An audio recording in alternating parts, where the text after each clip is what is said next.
ಹಿಂದೂ ಸ್ವಾಮೀಜಿ ವೇಷ ಧರಿಸಿ ಮುಸ್ಲಿಂ ವ್ಯಕ್ತಿಯೊಬ್ಬ ವಂಚನೆ ಮಾಡಿದ್ದಾನೆ. ಮಾಟ ಮಂತ್ರ ನಿಧಿ ಅಂತ ಪೂಜೆ ಮಾಡಿ ಬೆಂಗಳೂರಿನಲ್ಲಿ ಧೋಕಾ ಪ್ರಕರಣ.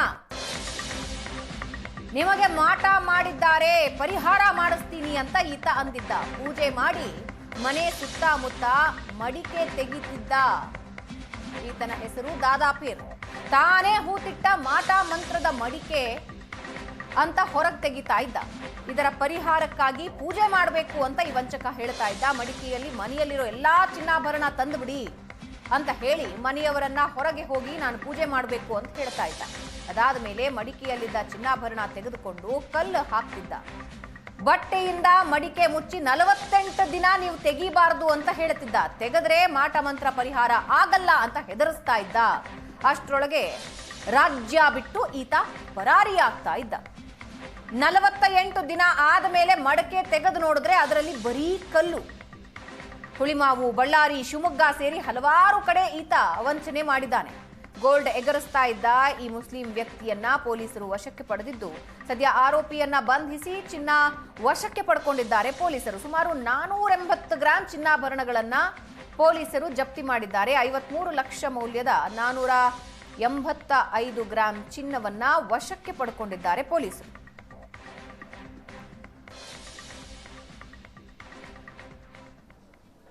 ಬಸ್ ಸ್ಟ್ಯಾಂಡ್ನಲ್ಲಿ ಒಬ್ಬ ಅನುಮಾನಾಸ್ಪದ ವ್ಯಕ್ತಿ ನಿಂತಿದ್ದಾನೆ ಅಂತ ಹೇಳಿ ಪೊಲೀಸರಿಗೆ ಮಾಹಿತಿ ಬಂದಂತಹ ಸಂದರ್ಭದಲ್ಲಿ ಪೊಲೀಸರು ಬಂದು ಆತನನ್ನ ವಿಚಾರಣೆ ಮಾಡಿದಂತಹ ಸಂದರ್ಭದಲ್ಲಿ ಕೆಲವೊಂದು ಆಘಾತಕಾರಿ ವಿಚಾರ ಬೆಳಕಿಗೆ ಬಂದಿರುವಂತದ್ದು. ಆತನ ಹೆಸರು ದಾದಾಪೀರ್ ಎನ್ನುವಂತಹ ಒಂದು ಮಾಹಿತಿ ಗೊತ್ತಾಗುತ್ತೆ.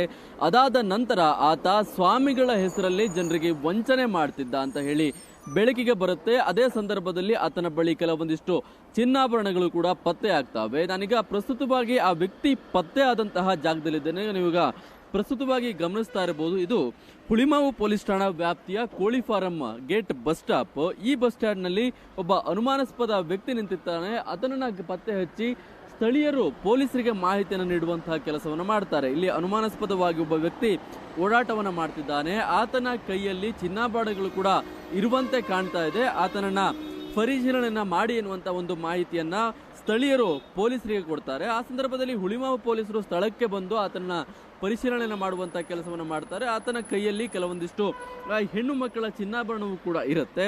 ಅದಾದ ನಂತರ ಬೆಳಕಿಗೆ ಬರುವಂತಹ ವಿಚಾರ, ಆತನ ಹೆಸರು ದಾದಾಪೀರ್ ಅಂತ ಹೇಳಿ ಆತ ಹಲವರಿಗೆ ವಂಚನೆಯನ್ನ ಮಾಡಿದ್ದಾನೆ. ಅದು ಕೂಡ ಸ್ವಾಮೀಜಿ ಹೆಸರಿನಲ್ಲಿ ವಂಚನೆಯನ್ನ ಮಾಡುವಂತಹ ಕೆಲಸವನ್ನ ಮಾಡಿದ್ದಾನೆ ಅಂತ ಹೇಳಿ ಆತ ಕೆಲವೊಂದಿಷ್ಟು ದೇವಸ್ಥಾನಗಳಲ್ಲಿ ಓಡಾಟವನ್ನ ಮಾಡುವಂತಹ ಕೆಲಸವನ್ನ ಮಾಡ್ತಿರ್ತಾನೆ. ಆ ಸಂದರ್ಭದಲ್ಲಿ ಯಾರಾದ್ರೂ ಅತಿ ಹೆಚ್ಚಾಗಿ ದೇವರನ್ನ ನಂಬುವಂತವ್ರು ಅಥವಾ ಯಾವ್ದಾದ್ರು ಕಷ್ಟವನ್ನ ಹೇಳ್ಕೊಳ್ತಾ ಇರುವಂತರು ಕಂಡು ಬಂದರೆ ನಾನು ನಿಮ್ಮ ಕಷ್ಟವನ್ನ ಬಗೆಹರಿಸ್ತೀನಿ ಅಂತ ಹೇಳಿ ಅವರನ್ನ ಪರಿಚಯನ ಮಾಡಿಕೊಂಡು ಅವರ ಮನೆಗೆ ಹೋಗ್ತಾ ಇದ್ದ. ಮನೆಗೆ ಹೋಗಿ ಒಂದು ಮಡಿಕೆಯಲ್ಲಿ ಅವರ ಮನೆಯಲ್ಲಿದ್ದಂತಹ ಚಿನ್ನಾಭರಣಗಳನ್ನ ತೆಗೆದುಕೊಂಡು ಅವರ ಮನೆಯ ಸುತ್ತಮುತ್ತಲಿನ ಜಾಗದಲ್ಲಿ ಅದನ್ನ ಹೂತಿಟ್ಟು ಇದಕ್ಕೆ ನೀವು 48 ದಿನಗಳ ಕಾಲ ಪೂಜೆಯನ್ನ ಮಾಡಬೇಕು ಅಂತ ಹೇಳಿ ಕೆಲವೊಂದು ಕಾಲ ಅವರನ್ನ ಹೊರಗೆ ಕಳಿಸುವಂತಹ ಕೆಲಸವನ್ನು ಮಾಡ್ತಿದ್ದ. ಆ ಸಂದರ್ಭದಲ್ಲಿ ಅವರು ಹೊರಗೆ ಹೋದಂತಹ ಸಂದರ್ಭದಲ್ಲಿ ಆತ ಮನೆ ಒಳಗಡೆ ಇರುವಂತಹ ಚಿನ್ನಾಭರಣದ ಕುಡಿಕೆಯಲ್ಲಿ ಆತ ಕಲ್ಲುಗಳನ್ನ ತುಂಬಿಸಿ ಚಿನ್ನಾಭರಣವನ್ನ ಆತ ಎದ್ಕೊಳ್ತಾ ಇದ್ದ. ಅದಾದ ನಂತರ 1-2 ಬಾರಿ ಮನೆಗೆ ಬಂದು ಪೂಜೆನ ಮಾಡುವಂತ ಕೆಲಸವನ್ನ ಮಾಡ್ತಿದ್ದ. ಅದನ್ನ ತೆಗಿಬಾರ್ದು ಅಂತನೂ ಕೂಡ ಹೇಳ್ತಾ ಇದ್ದ. ಯಾವುದೇ ಕಾರಣಕ್ಕೂ ಅದನ್ನ ತೆಗೆದ್ರೆ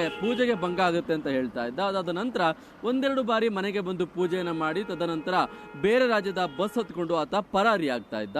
ಅದೇ ರೀತಿಯಾಗಿ ಪರಾರಿ ಆಗ್ತಿದ್ದಂತಹ ವ್ಯಕ್ತಿ ಈತ ಹಾಗೆ ವಿವಿಧ ಬಸ್ ಸ್ಟ್ಯಾಂಡ್ಗಳಲ್ಲಿ, ವಿವಿಧ ರೈಲ್ವೆ ಸ್ಟೇಷನ್ಗಳಲ್ಲಿ ಓಡಾಟವನ್ನು ಮಾಡುವಂತಹ ಕೆಲಸವನ್ನ ಮಾಡ್ತಿದ್ದ. ಮಹಾರಾಷ್ಟ್ರ, ಆಂಧ್ರ ಪ್ರದೇಶ ಈ ರೀತಿಯ ಹಲವು ಭಾಗಗಳಲ್ಲಿ ಓಡಾಟವನ್ನು ಮಾಡ್ತಿದ್ದ. ಹಾಗೆ ಕಳೆದ ಕೆಲ ತಿಂಗಳ ಹಿಂದೆ ಬಳ್ಳಾರಿಯಲ್ಲೂ ಕೂಡ ಇದೇ ರೀತಿಯಾದಂತಹ ವಂಚನೆಯನ್ನು ಮಾಡುವಂತ ಕೆಲಸವನ್ನು ಮಾಡಿದ್ದ. ಬೆಂಗಳೂರಲ್ಲೂ ಕೂಡ ಕಳೆದ ಹಲವು ವರ್ಷಗಳಿಂದ ಈ ರೀತಿಯಾದ ವಂಚನೆಯನ್ನು ಮಾಡುವಂತ ಕೆಲಸವನ್ನು ಮಾಡಿದ್ದ. ಒಟ್ಟಾರೆ ಆತನನ್ನು ವಶಕ್ಕೆ ಪಡೆದುಕೊಂಡು ಸುಮಾರು 50 ಲಕ್ಷ ಮೌಲ್ಯದ ಚಿನ್ನಾಭರಣಗಳನ್ನ 450 ಗ್ರಾಂ ಚಿನ್ನಾಭರಣಗಳನ್ನ ವಶಪಡಿಸಿಕೊಳ್ಳುವಂತಹ ಕೆಲಸವನ್ನ ಈಗಾಗಲೇ ಹುಳಿಮಾವು ಪೊಲೀಸರು ಮಾಡಿದ್ದಾರೆ. ಜೊತೆಗೆ ಆತನನ್ನ ವಿಚಾರಣೆ ಮಾಡುವಂತಹ ಕೆಲಸವನ್ನು ಸದ್ಯ ಮಾಡ್ತಾ ಇದ್ದಾರೆ. ಕ್ಯಾಮರಾ ಪರ್ಸನ್ ನವೀನ್ ಪೂಜಾರಿ ಜೊತೆಗೆ ಶರತ್, ಏಷ್ಯಾನೆಟ್ ಸುವರ್ಣ ನ್ಯೂಸ್, ಬೆಂಗಳೂರು.